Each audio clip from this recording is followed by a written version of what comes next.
श्री लक्ष्मी नृसिंहदेव भगवान की जय। श्री शेषप्प कवि गारी की जय।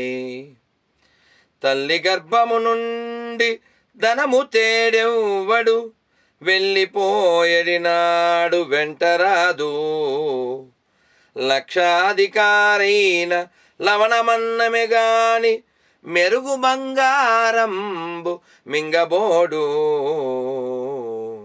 విత్తమార్జన చేసి విర్రవీగుటె గాని కూడబెట్టిన సొమ్ము కుడువబోడు పొందుగా మరుగైన భూమి లోపల పెట్టి దాన ధర్మము లేక దాచి దాచి తుదకు దొంగలకిత్తురో దొరలకవునో తేనె జుంటి గలియవా తిరువరులకు భూషణ వికాస శ్రీ ధర్మపుర నివాస దుష్ట సంహార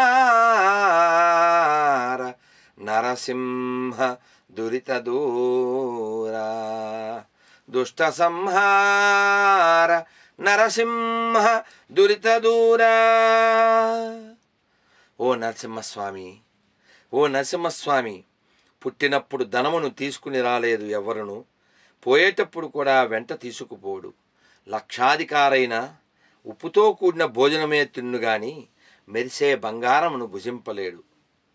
ధనమును ఆర్జించి ధనమదాంధుడగును గాని ఆర్జించిన సొమ్మును అనుభవింపలేడు।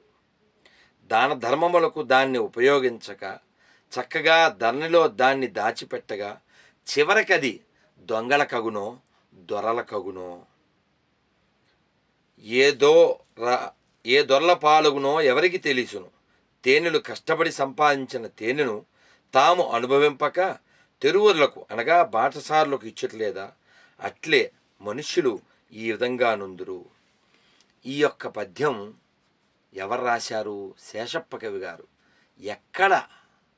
ధర్మపురి ఎక్కడ ఉంది? కరీంనగర్ జిల్లాలో।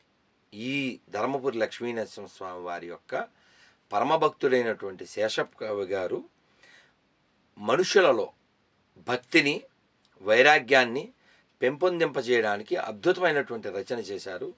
ఆ రచనలో అతి ముఖ్యమైనటువంటి ఆ శతకం పేరు శ్రీ నరసింహ శతకం।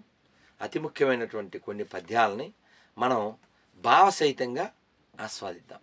నమో నారసింహ, నమో నారసింహ। హరే కృష్ణ।